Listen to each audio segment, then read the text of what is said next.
A customer service interaction is 4 times likely to lead to disloyalty than loyalty. If you make the customer contact you when it's not necessary, they're going to be frustrated because by the time the customer is reaching out to you, they've already tried to resolve it themselves. It's very critical for every business to invest in that repeat user experience. This is why I loved Richpanel from the very beginning.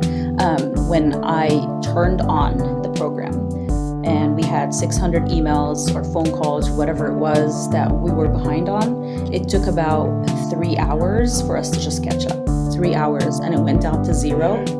From December 2020 until today, 9.96 thousand tickets were solved by self-service, meaning we didn't even have to talk to these people.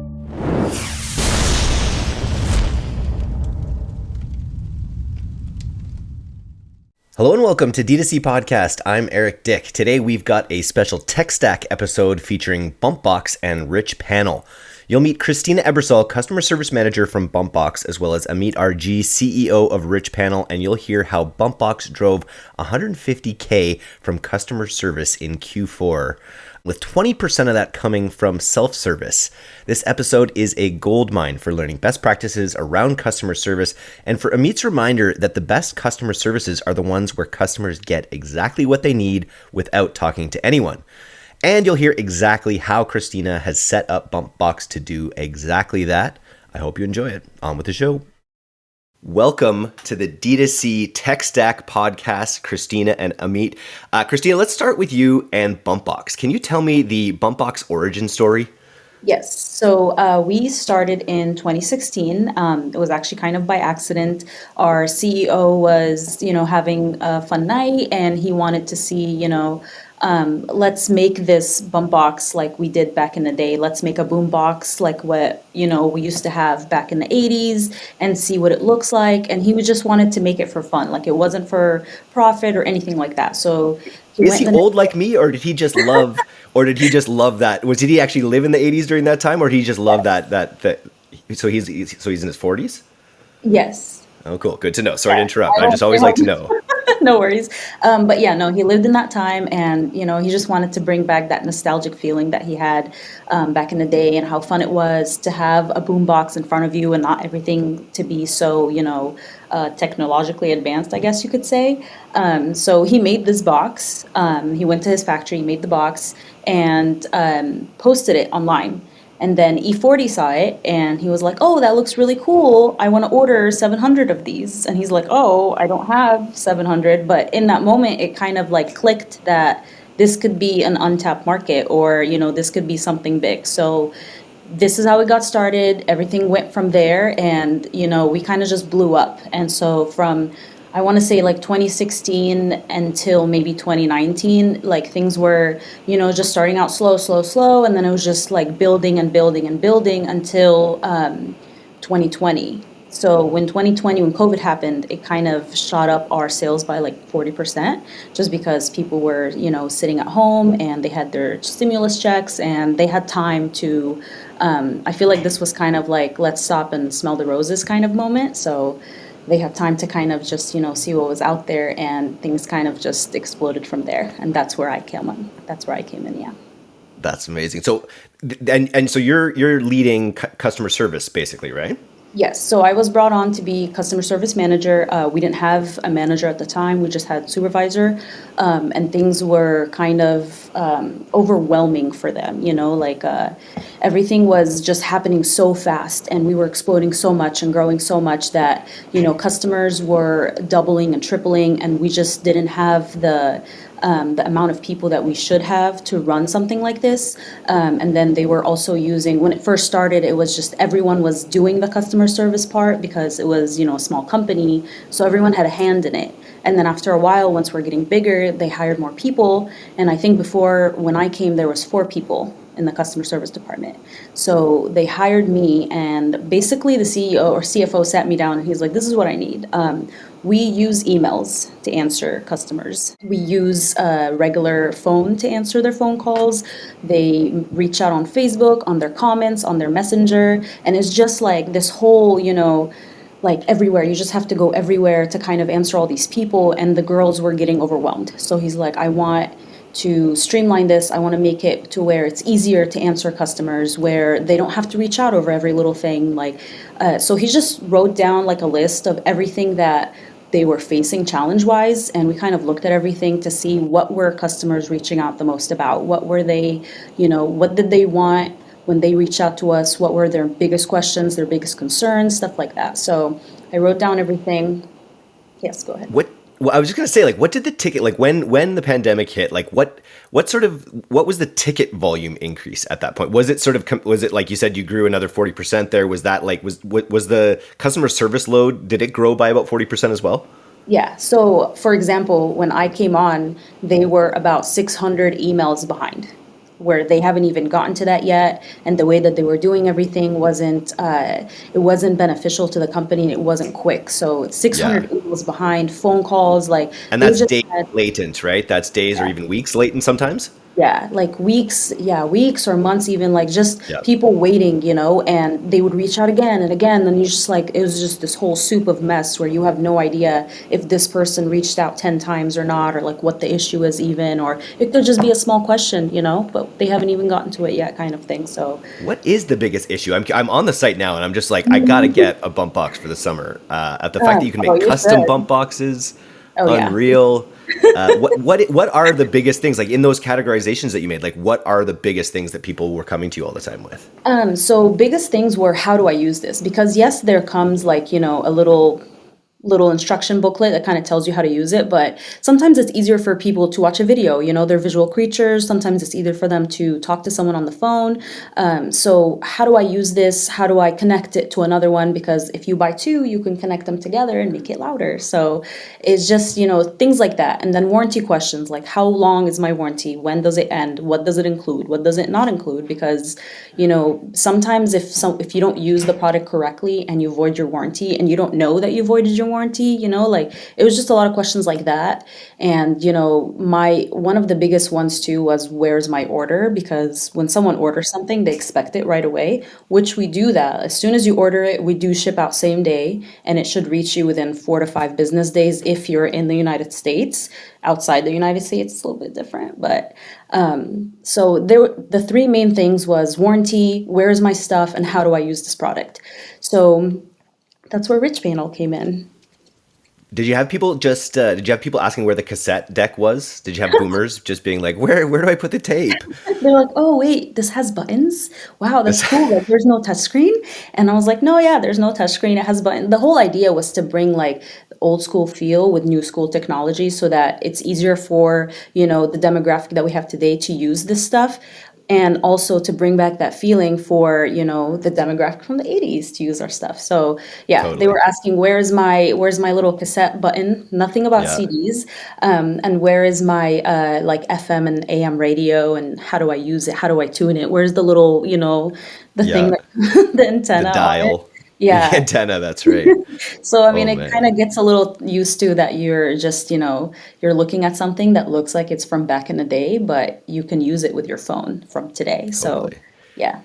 Okay, so you've come into this morass of customer service tickets, and you've prioritized them, you've grouped them. So when did it dawn on you that you like wanted to use a tool, essentially? I mean, I'm just like, I logged into their stuff and I'm looking at it, and it took me about maybe like a month before I even met the customer service team or got to like, work with them. I just wanted to see what I could do first. So I logged into all their stuff, and it was just like, imagine using, Google Mail, and there's millions, like not millions. It's giving me anxiety just hearing about it. Yeah, like hundreds of messages, and you don't know who answered who last. And if you were to click on a message, there's like this whole thread, and sometimes things get, forwarded or whatever, and it just doesn't, it was such a mess. So the idea was, if this was my customer, somebody else can't go in there and help them unless they read through all of this, and then that's going to take time. And it wasn't productive. So let's say like one of the CSR people was off for a few days. Her customer was not helped for a few days, just because the idea of somebody else helping their customer and looking through all of the stuff and finding pictures or whatever was so time consuming, it didn't make sense. So I was like, maybe we can figure something out. Let's see what's out there. And I Googled many different types of programs, and I look through them. And when I look through things, I make sure that, I do it in a thorough manner to where if anybody else is using this, are they going to be able to use it? Is it going to be easy? So there were a few popular ones that I looked at, and they looked a little bit complicated, so I vetoed that. And then I saw Richpanel. And I think Amit was actually the first person I spoke to, right? Amit? Was it you or was it Durai? It was someone from our team, but then I got involved. Yeah. So I just asked him, I reached out and was like, hey, this website kind of looks a little cool. Can I get a demo? Because that's how that works. They send you a demo of what it looks like. And he's like, I can do you one better, and I can create a fake, business for you on this side, and then create the rich panel for you on the other side so that you can have the experience as a customer, and then you can have the experience as a CSR rep. So he created this whole situation, with fake items, fake products, and I got to experience both sides. And to me, like, as soon as I did that, I was like, wow, this looks like a social media app, and it funnels in all of these things in one place. I don't have to go anywhere else for it, and it was just so easy. So yeah, go ahead, Matt, if you want to explain more. Well, let's. It's an interesting tool. Looks really intuitive. I mean, start a little bit like with your story on building this business and sort of catch us up to where you met Bumpboxx here. Absolutely. So, I'm always very fascinated with stories like Bumpboxx, where people have become accidental millionaires, coming up with an idea with no intent of making money, and yet they're so successful. For me, it's been a little bit of a hard road. But, to be honest, unlike most businesses, when we started Richpanel, our objective was like very simple. We wanted to surround ourselves like with very smart people. Uh, and that's what like drove me internally. And I wanted to build like a product company. What we'll build came much later after starting the company, after speaking with a few users. And, we sort of like understood. I've spent like 10 years in e-commerce before I started Richpanel. So it was like very natural that we'll do something for this space.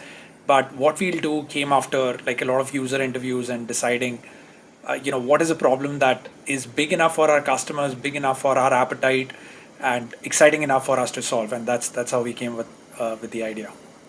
Amazing. Okay, so what sort of I'm curious, like what's been the most valuable part? You mentioned having, all conversations in one place, and I can just, from what you described before, that's obviously the biggest feature. What else about the platform has like really driven results? Sure. I think first and foremost, I know that we are always clubbed in the help desk category, but the entire vision behind starting Richpanel was to avoid unnecessary conversations, right? Like one of the reasons that we continue to buy from Amazon, we continue to get food from Uber Eats is because these tech businesses have really thought through the repeat user experience. Like any successful e-commerce business would get like 60-70% of their revenues from repeat orders, right? So while all the e-commerce businesses, agencies are obsessing about like the perfect ad creative, like the perfect Instagram ads, the perfect landing pages, product pages, checkout pages, and cart abandonment messages, all of that is like figured out. I think this section is often, or the repeat user experience is like often overlooked, right? And if you can really nail that, you will get a lot of repeat orders because people will feel comfortable coming back to your business. And we saw that as like a massive opportunity, much bigger than the help desk market, because essentially if you're successful in a business, you will not be getting most of your business from new customers. It will be existing customers that will continue to buy from you. So it's very important that you optimize and design and obsess as much as you do for like a new experience, new customer experience. You do the same thing for existing customers, and that's the whole idea about Richpanel. Especially now with how much acquisition costs. You just have to make the most of like getting that second purchase is one of the most important things in the whole game right now, and beyond. And so I'm curious, Christina, why do you think businesses neglect it? Why do you think it's often like one of the last things that people tighten up before they get all their cart abandonments and things like that? Oh, I mean, they probably just don't know what they need until they fumble upon, a website or a program that benefits them, So we had no idea what we needed until we found Richpanel. Nice. Yeah. What do you find? What else about it like has driven results on your side? So one of my favorite things about it is that we can use another program, a voice over the internet phone line, so that my people can work from home or they can work from anywhere, so we don't have a phone on your desk that you're connected to. So Richpanel takes in Facebook comments, Instagram, email, text messaging, a chat option, I believe, and then the phone calls. So my agents, all they have to do is just log in. They have one platform. They do everything on this platform. They don't have to go to multiple different things. It records everything. You can take notes everywhere. So, and then it shows you too. So we have people where if they're on the website looking at stuff, and then they abandon it and they don't go back and buy it, it'll show us, okay, hey, this person was, looking at these things, reach out or whatever, so that we can reach out. We know what you're interested in because we know what you looked at already. So then our agents can reach out like, hey, we have this deal going on for this product. Here is a discount or here's this. And it brings them back. And it gives it's honestly like it forms relationships just because our customers and our agents, they have a relationship. They're so fast to respond just because it's so easy to use. Like I said, it's like a social app, so social media app. So it's easy to use. So they just form relationships with them. And I think that's the most important thing, is to form relationships so that they can come back. Love it. What's your response time up to now? So let's say, for example, for today, we came to about 80 emails. They're already down to maybe 50. What time is it? Yeah, they're already down to 50 and they're working through them. And so, for example, too, this is why I loved Richpanel from the very beginning. When I turned on the program, and we had 600 emails or phone calls, whatever it was that we were behind on, it took about 3 hours for us to just catch up, which that was their biggest hurdle, that they weren't catching up. They were so overwhelmed. It took 3 hours and it went down to 0 in Just 3 to hours. knock it off without all the hunting and clicking and switching between platforms and finding And it threads. makes it easier. So I even looked at numbers before I got on this call. From December 2020 until today, 9.96 thousand people or whatever it was, tickets were solved by self-service, meaning we didn't even have to talk to these people because they could just go and do it themselves. And that's great, And that's the goal, right? Is to have a hierarchy of a sort of like a triage where, you're getting the problems that everyone has solved, by getting them to read as much as possible. I imagine, is that the way you think about it, with, information at the top and a personal call at the end? Or can people just get right on the phone if they want to? Yeah, they can. So we have it set up where as soon as you open the little chat bubble on our website, it has all four main things that people reach out the most about. And then if they really want to, they can click other and find our number and call us right away. And then it records everything. So they help themselves because, like I said, most of them is about warranty. How do I use this? Where's my stuff? And they can do all that stuff by themselves. They don't have to reach out. So before we got Richpanel, I was thinking, man, I'm going to have to hire about 10, 15 people to manage this company just because we're growing so fast. And today we only have 4 and a manager. Well, 4 CSRs and 1 supervisor, and we're doing just fine. And I can even do this by myself because I do go in there and help, because you have to lead by example, you have to know how to use the program yourself. So I can go in there, if let's say some of them are off, I can manage the whole day by myself on this app with no problem. That's sick. Yeah. But I think the main thing for any business owner is can it be a profit center? That's something we think about at D2C all the time, is turning cost centers into profit centers.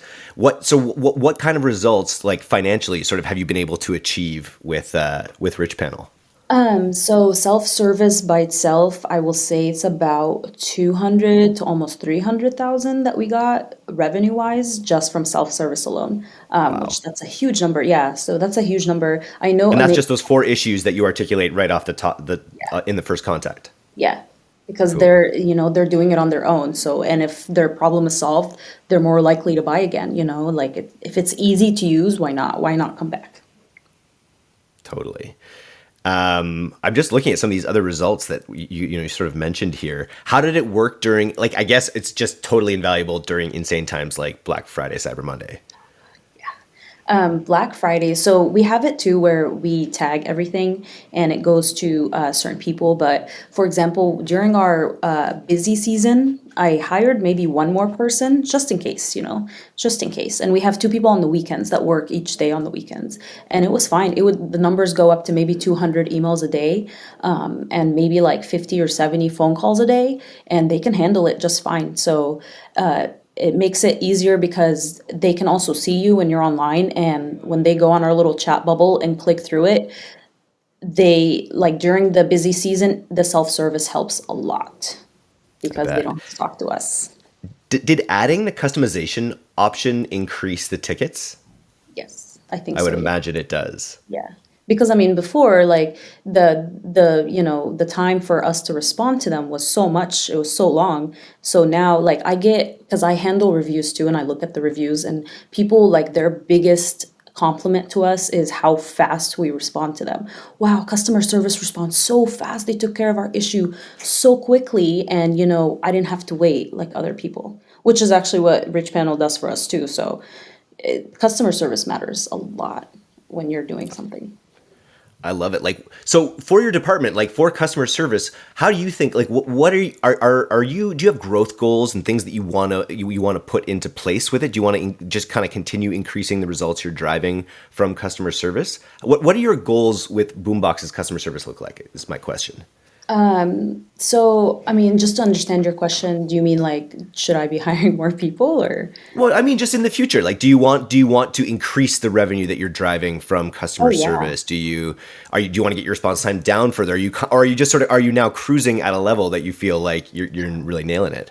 Yeah, I mean, during the busy season, it does kind of go down just because it's busier, but we're cruising, we're doing great. I mean, if we could get better, that'd be great too, but their response time is about like 5 minutes, if anything. So, Yeah, I mean, Amit too and their Rich Panel itself, they update the platform a lot and it helps us to I do bet. things quicker. Yeah. Has a Anything lot of Amit on the horizon that you're really excited about rolling out, or a new feature that you're loving?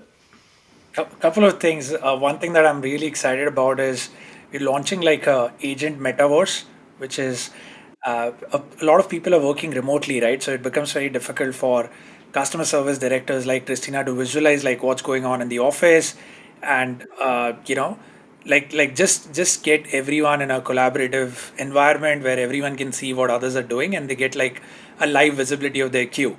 So we're cooking on something exciting which will give customer service directors and also the agents a virtual view of their contact center, whether they are working remotely or from the office. They can sort of like see the mini versions working in office, and it'll be like a nice way to visualize what's going on in your contact center. So that's exciting.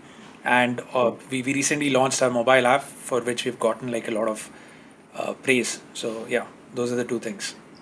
Oh, when I'm on a platform that I love and it launches that mobile app, it's usually a game changer just for how much people are on their mobile devices. Do you Christina, do you use the mobile device, or do you tend to do it more in the work setting at a desktop? For me, I use the desktop. I haven't downloaded the device yet, but my CSRs have, and my supervisor has, and she said that it's super easy. It's as if they are on their computers, and they can just do everything that they're doing on their phone. So it makes it easier for them to, because you're texting, you're sitting there texting your customers back, and you're looking through everything. So it makes it even faster for them sometimes. Very cool. Yeah. So if you're listening and you want to get a Bumpboxx as badly as I do, you can go to bumpbox with 2x's.com. And if you want to turn your customer service sort of experience into a profit center, you can go to richpanel.com. Any final words? Amit, any final words for people thinking about improving their customer service game? I think one thing that I would like to leave the audience with is, contrary to the popular belief, a customer service interaction is 4 times likely to lead to disloyalty than loyalty. So if you make the customer contact you when it's not necessary, they're going to be frustrated, because by the time the customer is reaching out to you, they've already tried to resolve it themselves. Like, people know how busy everyone is, and they would do everything to avoid contacting someone or getting you on the phone unless it's absolutely necessary.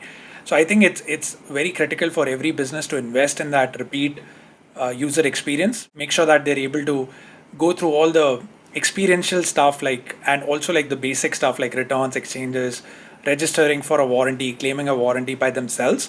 And then when they have like very specific product questions, or when they reach an agent, only then you're making them reach out to you. I think Christina there has done a very great job. It's not just the tool. I think their team is really fantastic. They get the product really well. They get the customers really well, so they're able to help them very quickly. So I think it's a combination of great set of tools and great people that make that repeat experience possible. Yeah, I think it always is that combination. It's always the people using the tools as well.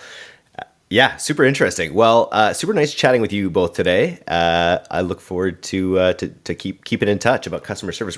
It's something we don't talk a ton about on the podcast, but whenever it comes up, we get a lot of feedback because I think it's something that resonates with a lot of people.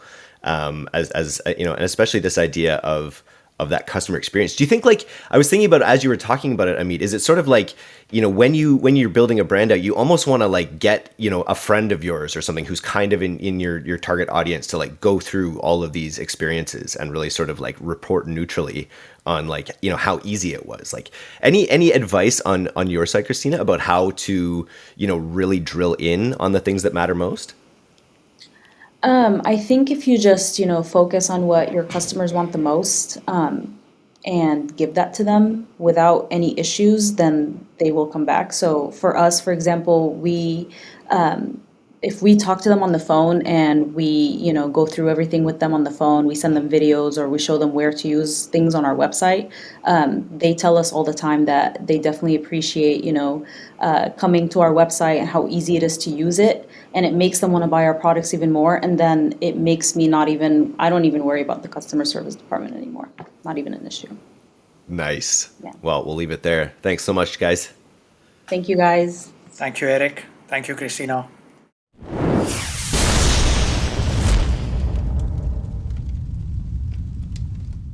Thanks so much for listening to today's episode. If you're not a subscriber to our newsletter, you can do that right now at direct-to-consumer, all one word, .co. I'm Eric Dyck, and this has been the D2C Podcast. We'll see you next time.